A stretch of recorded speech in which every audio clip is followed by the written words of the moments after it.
यहाँ पर हम देखेंगे 5वीं कक्षा दूसरी इकाई तीसरा पाठ भाई भाई का प्रेम। वैसे तो भाई भाई में प्रेम रहना ही चाहिए। तो इस पाठ के माध्यम से हम देखेंगे तो भाई भाई का प्रेम किस तरह चाहिए। मनोहरपुर नाम एक सुंदर गांव था। गांव की मिट्टी बहुत उपजाऊ थी। अंत गांव के अधिकांश लोग खेती किया करते थे। इसी मनोहरपुर में दो भाई रहते थे। दोनों किसान थे। उनके घर अलग अलग थे पर दोनों में बड़ा प्रेम था। दोनों भाई हमेशा एक दूसरे की भलाई के बारे में सोचा करते थे। देखो ये कहानी जो है मनोहरपुर नामक एक गांव की है। तो गांव की जो मिट्टी यानी खेती थी वो बहुत अच्छी थी।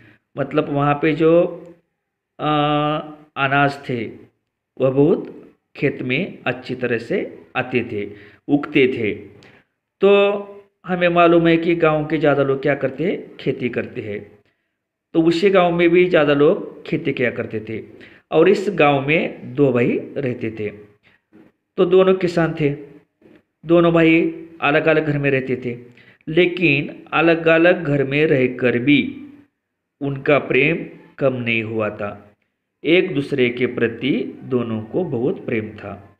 वो कहीं भी हो हमेशा एक भाई दूसरे भाई के बारे में और दूसरा पहले भाई के बारे में सोचा करता था, उसकी भलाई चाहता था। तो इस वर्ष पूरे गांव में फसल अच्छी हुई थी। कटाई हो चुकी थी। खलिहान में सबके अनाज के ढेर लगे थे। एक दिन रात में बड़ा भाई लेटे लेटे सोचने लगा, मेरे दो बच्चे हैं, वे गृहस्थी में मेरी कुछ ना कुछ मदद करते हैं। मेरे छोटे भाई के बाल बच्चे नहीं है, उसे सारा काम अकेले ही संभालना पड़ता है, इसलिए मुझे उसकी सहायता करनी चाहिए। यह सोचकर वह उठा और खलिहान में गया। देखो तो उस साल की बात है जिस साल पूरे गांव के खेतों में जो फसल थी वो बहुत ही अच्छी आई थी। फसलों की कटाई हो चुकी थी और कटाई होने के बाद जो अनाज था उस अनाज के ढेर खेत में क्या हुए थे, खलिहान में एक जगह लगाए हुए थे। उस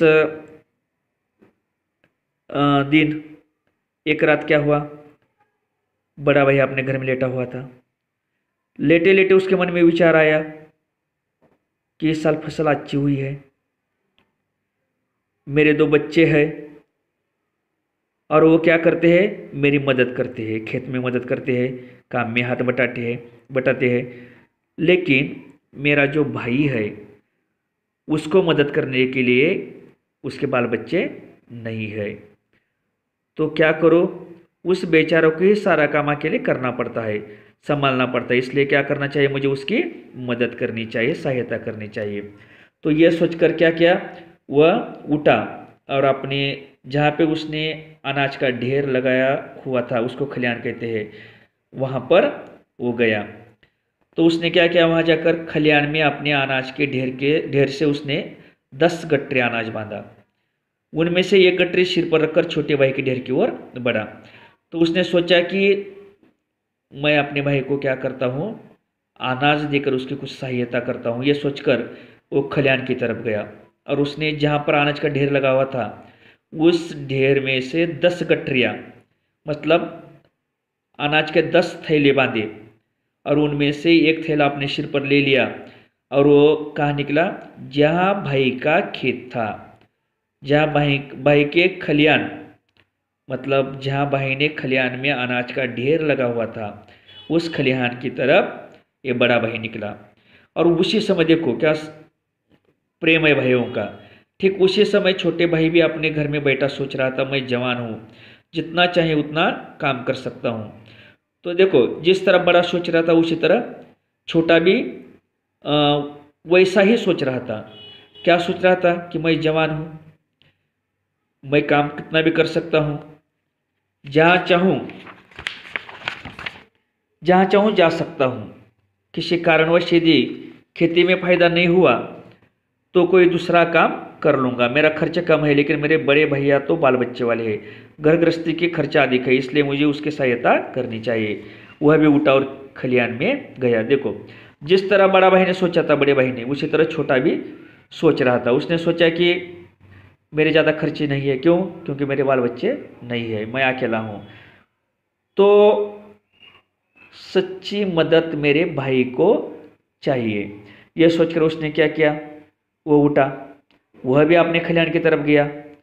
उसने भी क्या किया, उसने भी अपने खलिहान से 10 गठरी, आगे देखो आगे दिया है यहाँ पर, तो भाई की सहायता करने के उद्देश्य वो भी उठा और खलिहान की तरफ गया। और क्या किया, मैंने अभी जो कहा, खलिहान में अपने अनाज के ढेर में से उसने 10 गठरी अनाज बांधा, उनमें से एक गठरी सिर पर उठाकर बड़े भाई के ढेर की ओर बढ़ा।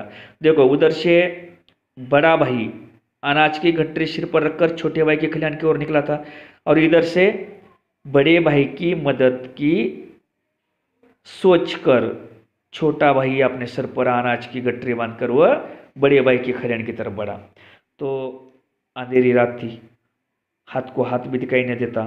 इस वातावरण में दोनों भाई धीरे धीरे एक दूसरे के अनाज के ढेर की ओर बढ़ रहे थे। अचानक वो एक दूसरे से टकरा गए। दोनों चौंक कर एक साथ बोले, कौन है? देखो रात का समय था, पूरी तरफ अंधेरा छाया हुआ था। इतना अंधेरा था कि कुछ भी दिखाई नहीं दे रहा था, और दोनों भाई धीरे धीरे अंधेरे में धीरे धीरे एक दूसरे के खलिहान की ओर निकले थे। तो अचानक क्या हुआ, एक दूसरे को दोनों भी दिख नहीं रहे थे। एक भाई आमने सामने आ जा रहे थे, लेकिन अंधेरे के कारण एक दूसरे को नहीं दिखाई दे, तो उसके कारण क्या हुआ कि एक दूसरे से वो टकरा गया। दोनों भी घबरा गया और उनके मुंह से शब्द निकला, कौन है? तो दोनों भाइयों ने एक दूसरे को देखा, उनके सिर पर अनाज की गठरियाँ थी। तभी दोनों ने एक दूसरे को ध्यान से देखा, एक दूसरे का चेहरा उनको समझ में आ गया। उन्होंने ध्यान से देखा तो क्या थे उनके सर पे? अनाज की गठरियाँ जो उन्होंने ली थी। तो दोनों समझ गए। देखो दोनों के भी ध्यान में आ गया कि वो दोनों क्या करना चाहते थे। बड़ा भाई ये समझ गया कि छोटा मेरे लिए क्या करना चाहता है, और छोटा ये समझ गया कि बड़े भाई मेरे लिए क्या करना चाहते थे। तो बड़े भाई ने कहा, छोटे तुम्हारी मदद करने वाला कोई नहीं है, खेती का सारा काम तुम अकेले संभालना पड़ता है। मैंने सोचा कि तुम्हारे पास अनाज अधिक होगा तो अधिक दिन तक घर चलेगा, इसलिए मैं खलिहान में अनाज तुम्हारे ढेर में डालने जा रहा था। तो बड़े भाई ने स्पष्टीकरण दिया। क्या स्पष्टीकरण दिया? कि तुम अकेले हो, तुम्हारी मदद करने वाला कोई भी नहीं है, तुम्हें सारे काम अकेले खुद करने पड़ते हैं, और तुम्हारे पास अगर ज़्यादा अनाज होगा तो ज़्यादा दिन तुम्हारा क्या चलेगा? घर चलेगा, तुम्हारी परेशानी कम हो जाएगी। इसलिए मैं क्या कर रहा था, मेरे खलिहान में के कुछ अनाज की गठरियाँ तुम्हारे खलिहान के ढेर में डालने जा रहा था। तभी छोटा बोला, भैया आप बाल बच्चे वाले हैं, आपके खर्चा अधिक है, आपको अधिक मात्रा में अनाज की आवश्यकता होती है, इसलिए मैं खलिहान में अनाज आपके ढेर में डालने जा रहा था। छोटे ने भी स्पष्टीकरण दिया। छोटे ने कहा, नहीं भैया मैं अकेला हूँ, मुझे ज़्यादा अनाज की ज़रूरत नहीं है, लेकिन आपके बाल बच्चे हैं, इसलिए अनाज ज़्यादा आपको ही लगेगा। इस अनाज की आवश्यकता जो आपकी है आपको ही है, क्योंकि आपके बाल बच्चे होने के कारण आपके खर्चे अधिक है। इसलिए मैं अपने खलिहान की क्या कर रहा था, खलिहान में से कुछ अनाज की गठरियाँ आपके खलिहान के ढेर में डालने जा रहा था। अपनी बात कहते कहते दोनों भाइयों की आंखें भर आई। दोनों रोते हुए एक दूसरे के गले लग गए। देखो देखो बच्चों, भाइयों में प्रेम चाहिए तो इस तरह चाहिए। जब दोनों भाइयों ने एक दूसरे की बात सुनी तो उनकी आंखों में एक दूसरे के प्रति खुशी के आंसू आ गए, और दोनों रोते रोते एक दूसरे के गले लग गए। और बच्चों, ये जो दोनों भाइयों के प्रेम की कहानी है, ये आज भी दोनों भाइयों के प्रेम कहानी आज भी लोग भावविभोर होकर सुनते सुनाते हैं। तो बच्चों, इस कहानी से हमें ये सीख लेनी है कि अगर आपको भाई है, बहन है, दोस्त है, कोई भी हो, सबके साथ हमें प्रेम के साथ क्या करना है, पेश आना है। और भाइयों के बीच में तो प्रेम होना जरूरी है, क्योंकि जहाँ हम देखते हैं कि ज़्यादा झगड़े ज़्यादा कहाँ पर होते हैं, तो दोनों भाइयों के बीच में होती है। ये गलत बात है, क्योंकि आकर भाई भाई के काम आता है। इसलिए भाइयों में प्रेम होना बहुत ही जरूरी है, और यही बात इस पाठ में हमें सीखने को मिलती है।